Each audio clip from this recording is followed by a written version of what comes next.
안녕하세요. 오늘은 좀 특별한 자료를 가져왔습니다. 1973년 10월의 한 강연 기록인데요. 현대 종교와 정법의 차이점이라는 제목이에요. 네. 이게 삶의 의미나 뭐랄까, 고통을 어떻게 극복할지에 대한 좀 깊은 통찰을 담고 있는 자료입니다. 꽤 오래전 이야기지만 지금 우리에게도 뭔가 생각할 거리를 던져줄 것 같아서요. 맞습니다. 여기서 말하는 정법, 그러니까 올바른 삶의 길, 또 내면을 들여다보는 것의 중요성, 이런 핵심들을 좀 같이 파헤쳐보면 좋겠습니다. 좋습니다. 그럼 바로 한번 시작해보죠. 이 강연에서 초반에 마음이 약해지면 부정적인 생각이나 외부 영향, 심지어 환청 같은 거에 쉽게 지배당할 수 있다고 경고하더라고요. 네.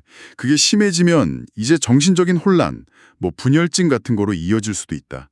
이런 이야기인데요. 여기서 중요한 포인트는 이 고통의 원인을 남이나 외부 환경 탓으로 돌리지 말고 자기 자신 안에서 찾으라는 거였어요. 근데 이게 말이 쉽지 않잖아요. 그렇죠. 아주 중요한 지적입니다. 그러니까 고통은 결국 내가 만든 거다. 이걸 딱 마주하라는 거죠. 그냥 남탓 마. 이게 아니고요. 아, 내가 만들었다. 그럼 어떻게 풀어야 할까요? 그걸 푸는 방법으로 정법의 실천, 구체적으로는 중도의 길을 이야기합니다.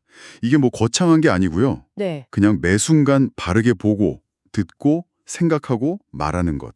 그 자체예요. 신에게 비는 행위가 아니라요. 일상에서의 실천이군요. 맞습니다.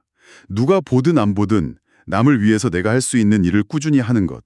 그게 마음을 진짜 풍요롭게 한다고 설명해요. 그러면서 그 실천 방법으로 반성일지를 매일 솔직하게 써보라는 제안이 나오는데 이게 전 되게 인상 깊었어요. 아, 그거요. 네네. 이걸 통해서 실수를 반복하지 않게 되고 내 안에 있는 어떤 위대한 힘을 발견할 수 있다. 상당히 강력한 도구가 될 수도 있겠는데요? 바로 그겁니다. 그냥 쓰는 행위 자체가 중요한 게 아니라 자신을 속이지 않고 정직하게 딱 마주하는 것.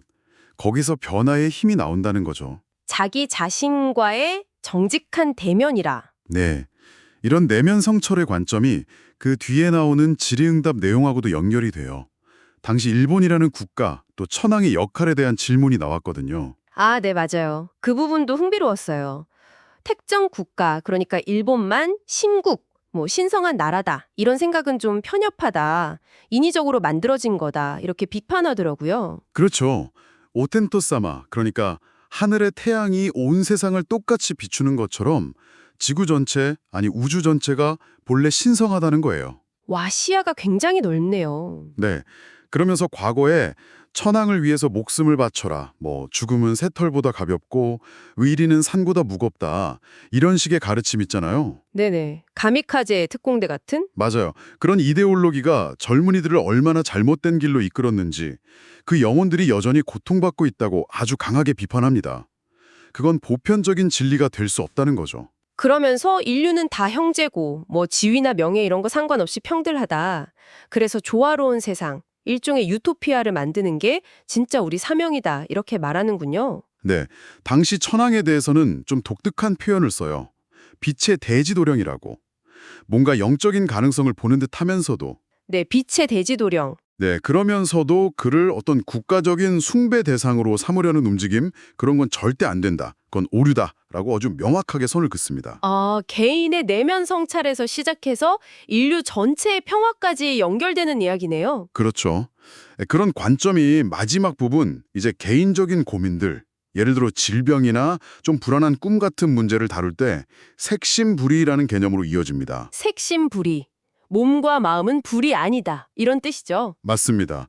예를 들어 환경이 바뀌고 나서 병이 생겼다거나 돌아가신 분 꿈을 자꾸 꾼다거나 하는 질문들이 나오는데요. 예. 그런 개인적인 문제들이요. 이게 단순히 외부 요인 때문만은 아니라는 거죠. 내 마음 상태, 그러니까 뭐랄까 내면의 불만이나 스트레스, 부정적인 생각들.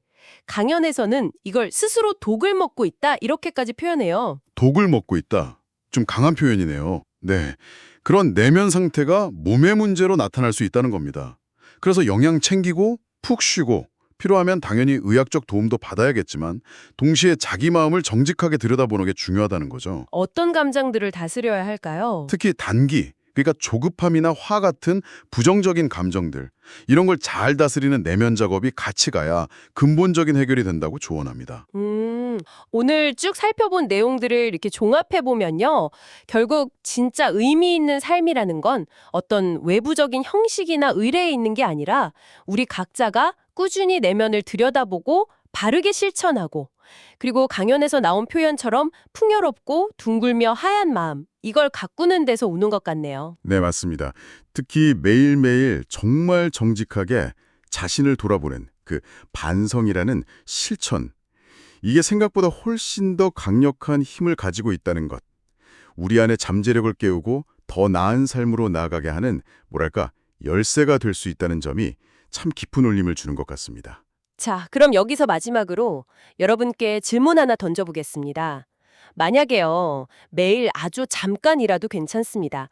꾸밈 없이 솔직하게 자기 자신을 돌아보는 시간을 꾸준히 갖는다면 여러분이 지금 마주하고 있는 삶의 여러 도전들, 또 기회들을 바라보는 그 시각이 어떻게 달라질 수 있을까요?